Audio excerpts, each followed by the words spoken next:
धरती को महफूज बनाने का जो मिशन है उसको पहले पड़ाव को कामयाबी के साथ पार कर लिया गया है। नासा का सैटेलाइट अंतरिक्ष में घूम रहे एस्ट्रॉयड से तय वक्त पर टकरा गया। इस टक्कर से एस्ट्रॉयड को भटकाने की कोशिश की गई। नासा अब इस टकराव के बाद एस्ट्रॉयड की कक्षा में बदलाव की स्टडी पर लग गया है। इस मिशन की कामयाबी पर पूरी दुनिया की निगाहें टिकी थी, क्योंकि इसी मिशन से धरती की हिफाजत का एक रास्ता निकलेगा। देखिए।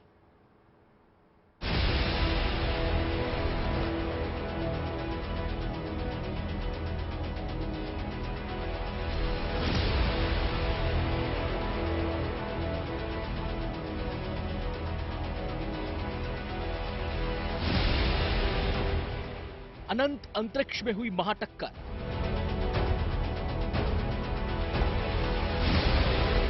एस्ट्रॉयड से टकराकर नष्ट हुआ नासा का सैटेलाइट। टक्कर के बाद बंद हो गई सैटेलाइट कैमरे की आंखें। सैटेलाइट के नष्ट होते ही नासा के कंट्रोल रूम में मना जश्न।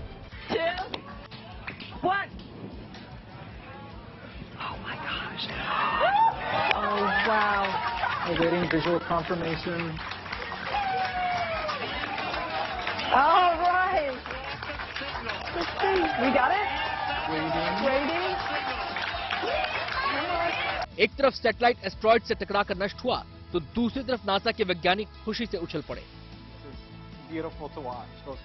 दरअसल इस सैटेलाइट को खोकर नासा धरती को महफूज रखने का फॉर्मूला तलाश रहा है। सैटेलाइट और एस्ट्रॉयड के बीच अंतरिक्ष में हुई इस महाटक्कर में धरती के लिए राहत का पैगाम छिपा हो सकता है। धरती की हिफाजत के लिए इस मिशन को नासा ने मिशन डार्ट का नाम दिया है। डार्ट यानी डबल एस्ट्रॉयड रीडायरेक्शन टेस्ट। पिछले साल नवंबर के महीने में नासा ने डार्ट मिशन की शुरुआत की थी।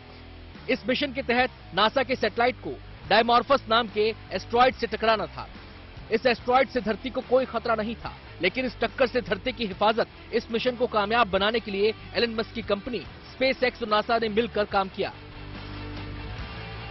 इस एस्ट्रॉयड से धरती को कोई खतरा नहीं था, लेकिन इस टक्कर से धरती की हिफाजत के मिशन को कामयाब बनाने के लिए एलन मस्क की कंपनी स्पेसएक्स और नासा ने मिलकर काम किया।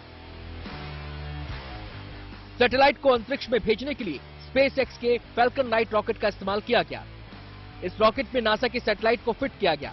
अंतरिक्ष में करीब 10 महीने के सफर के बाद नासा का यह सैटेलाइट अपने लक्ष्य तक पहुंचा। मंगलवार तड़के भारतीय समय के मुताबिक करीब 4:45 बजे डार्ट मिशन अपने लक्ष्य पर पहुंच गया। पूरी दुनिया के खगोल वैज्ञानिकों की निगाहें इस महाटक्कर पर टिकी थी। नासा अपने YouTube चैनल पर इन लाइव तस्वीरों का प्रसारण कर रहा था। दुनिया के कई ताकतवर टेलीस्कोप इस टक्कर को कैमरे में कैद करने की कोशिश में जुटे थे। डायमॉर्फस की कक्षा में परिवर्तन से यह वास्तविक रूप में माना जा सकता है कि भविष्य में होने वाले किसी भी एस्टेरॉयडल इंपैक्ट, मतलब कि ऐसा कोई भी क्षुद्र ग्रह टकराए तो उसे संभाल सकता है आदमी और उसे दूर भी कर सकता है। इतना ही नहीं, एस्टेरॉयड का तो उपयोग हम लोग इस रूप में भी कर रहे हैं कि एस्टेरॉयड पर जाकर माइनिंग का भी काम कर सके। इसलिए एस्टेरॉयड के टकराने की जो घटना होगी और उसको डाइवर्ट करने की घटना होगी, इस पर जो माइनिंग की घटना होगी, ये सारी टेक्नोलॉजी धीरे धीरे करके परफेक्ट होते जाएगी। यह सिर्फ समय की ही बात है कि ऐसा संभव हो जाएगा। अनंत अंतरिक्ष में 10 महीने के सफर के बाद लक्ष्य पर सटीक निशाना लगाना कोई आसान काम नहीं है। इसलिए नासा के वैज्ञानिकों ने दिन रात एक करके काम किया। डायमॉर्फस का आकार किसी फुटबॉल फील्ड के बराबर है। तमाम आंकड़ों और सटीक गणना के आधार पर टक्कर के लिए उस वक्त को चुना गया जब डायमॉर्फस एस्ट्रॉयड धरती के सबसे करीब था। अगर गणना में जरा सी भी गलती होती तो यह सैटेलाइट अंतरिक्ष में कहीं खो जाता और मिशन डार्ट के 10 महीने का सफर बेकार हो जाता। लेकिन तय वक्त और तय जगह पर यह टक्कर हुई तो नासा के स्पेस साइंटिस्ट की खुशी का ठिकाना नहीं रहा।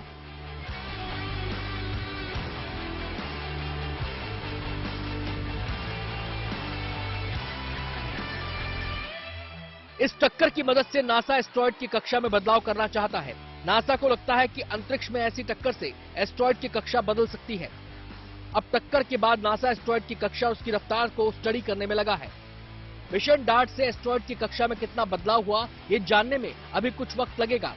टकराने की वजह से कक्षा में कितना परिवर्तन हुआ है, इसमें समय लगेगा। समय इसलिए लगेगा क्योंकि वो जब तक अपना पूरा रिवॉल्यूशन पूरा नहीं कर पाएगा तब तक आपको जानकारी ही नहीं मिल पाएगी कि वास्तविक रूप में इसके कक्षा में परिवर्तन हुआ भी है या नहीं हुआ है। हाँ, उसे ट्रैक रखने पर यह मालूम चल जाता है करीब 6 महीने से लेकर 1 साल के बीच में कि वह कितना डाइवर्ट कर रहा है और डाइवर्शन के उसके कितने आसार भी हो जाते हैं। धरती को सबसे बड़ा खतरा अंतरिक्ष में तैरते एस्ट्रॉयड से ही है। कई बार एस्ट्रॉयड के एक दूसरे से टकराने की वजह से भी कुछ एस्ट्रॉयड धरती की तरफ आ जाते हैं। छोटे उल्कापिंड तो धरती के वातावरण में आते ही नष्ट हो जाते हैं, लेकिन बड़े एस्ट्रॉयड से धरती के अस्तित्व को खतरा बना रहता है।